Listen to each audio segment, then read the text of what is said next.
All right, ladies and gentlemen, this is the last lesson for unit/chapter 12. And for those of you scoring at home, this will be the last section for Algebra 2, Part A. So multiplying and adding probabilities. So when you're able to put together different probabilities, you should know if you're going to multiply them or add them. And I'm going to show you what to look for to kind of tip you off so that you're able to do that. So find the probability of spinning a purple and then spinning a blue. You need to find the probabilities of both events occurring separately. Spinning the purple and then spinning a blue are independent because spinning one has absolutely no effect on spinning the other. So on some level, I hope that makes sense. Okay, the spinner on the left is not going to magically go over here and mess with the spinner on the right, and likewise, the spinner on the right is not going to come over here and mess with the one on the left. So what I need to do is look at what are the probabilities of what's happening here and how do I do that. So probability of the purple spinner is going to be 1 out of 6. Probability of blue is going to be 3 out of 4. All right, so those two are going to be my probabilities. So now, if two things are independent, and I say, what is the probability of getting a purple and a blue? Here's a big Q. And anytime you see and, it's going to be multiply. So you take your two probabilities and you multiply them together. So if you look at the probability, it's 1/6 for purple, it's 3/4 for blue. The big idea here is that if both things have to happen, this has to happen and this has to happen, you got to multiply them.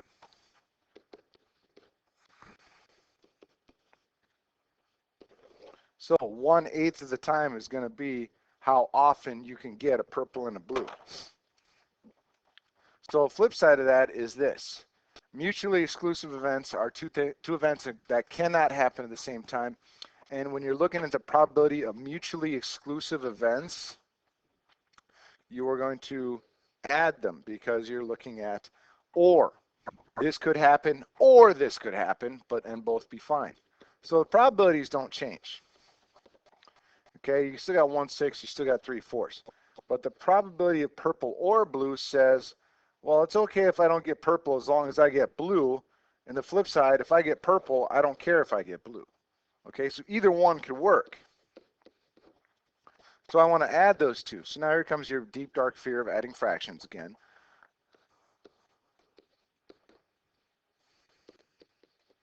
So the probability of getting purple or blue is going to happen almost all the time, 11 out of 12. So let's take a look at independent events. Julio reaches into an ice-filled cooler containing 8 regular soft drinks and 5 diet soft drinks, so 13 pops total. He removes a can that decides he's not really thirsty and puts it back. What's probably that Julio and the next person to reach into the cooler randomly select a regular soft drink? So Julio's got to select a regular soft drink, but then he puts it back, and the next person also has to get a regular soft drink. So it's going to be 8 out of 13 times 8 out of 13.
Skip over that part.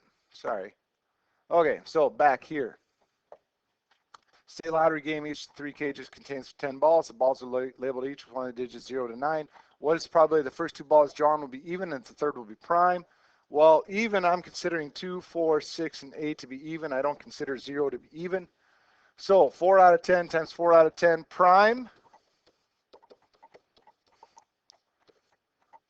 Anything that can only be divided by itself and once, that's 6 numbers out of 10. So out of all this, that's going to be the probability that the first two are going to be even and the third will be prime. So that's 2/5. That's 2/5. This is going to be 3/5. All this has to happen. So I'm going to take 5 times 5 times 5 is 125. 2 times 2 is 4 times 3 is 12. There's your probability as a fraction for getting that situation. Going back, if you fill it into an ice cold drink, 8 out of 13 times 8 out of 13. So a teacher must be chosen to supervise the senior class fundraiser. 12 math teachers, 9 language arts, 8 social studies, 10 science teachers. Teacher is chosen at random. What's the probability that the teacher is either a language arts teacher or a social studies teacher? Or is the big giveaway right here. This is what I'm looking for. Or means I get to add them. Okay, if it says and, like this has to happen and this has to happen, that's multiplication. If it says this has to happen or this can happen, it's addition. So how many total teachers are there? 12, 9, 10, and 8. So let's see, 20, 19, 39 total teachers. What's the probability that's a language arts teacher or a social studies teacher? Well, there's 9 language arts teachers. There's also 8 social studies teachers. That's kind of nice when the denominator works out like that. So the probability it's going to be one of those two is going to be 17 out of 39, or just not quite short of half. So 7 girls, 6 boys on the junior class homecoming committee. A subcommittee of 4 people is being chosen at random to decide on the theme of the class float. What is the probability that the subcommittee will have at least 2 girls? All right, so at least 2 girls. So that means you've got the probability of getting 2 girls. And you've got to look at the probability of getting 3 girls. And you've got the probability of getting all 4 girls. So now here's where you got to think about this. 2 girls can happen, or 3 girls, or 4 girls. So what you end up doing is adding these 3 probabilities together.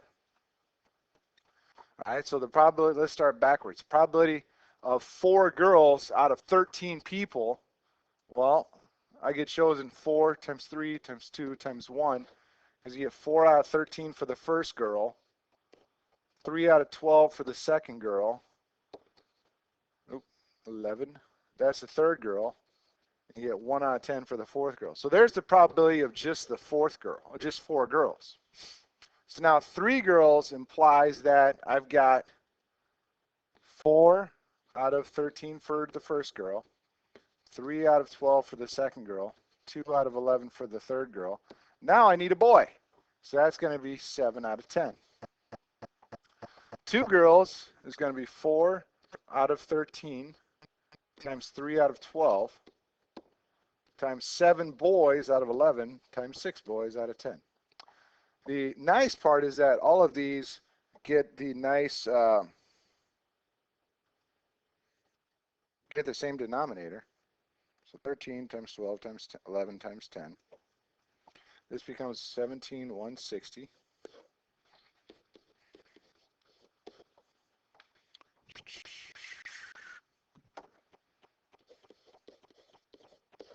So now it just becomes a matter of what happens on top.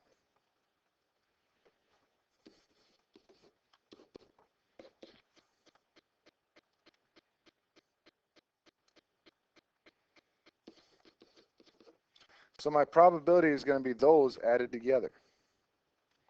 So the probability of this happening is going to be 696 over 17,160.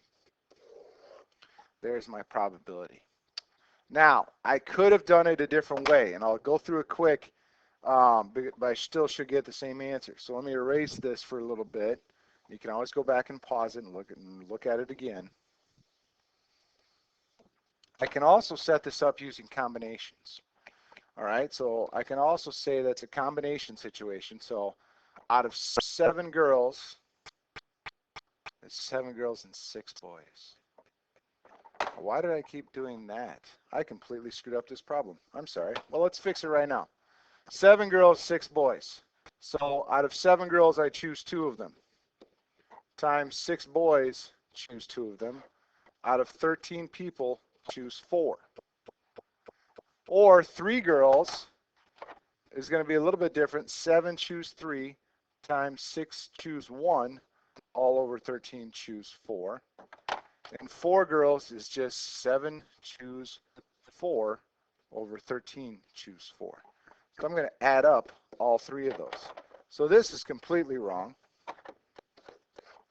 I completely screwed that up. I apologize. I should have read the problem. So lesson learned. Read the problem. So my denominator becomes 715.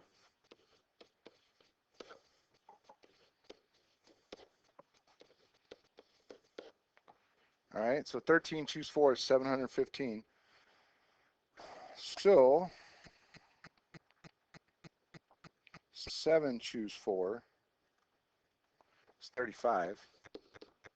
7 choose 3.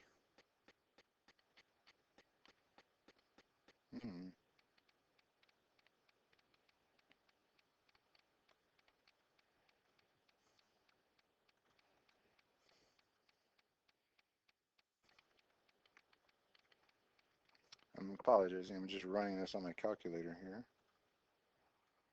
This is going to be 210. This last one's going to be 315. So let's get the right answer here. So 315 plus 210 plus 35. So the probability it's going to be at least 2 girls is going to be that. So that's not an easy problem to do, especially if you don't read the directions like I did. So inclusive events. Inclusive basically means that you can be part of both categories, okay? So mutually exclusive means never going to happen at the same time.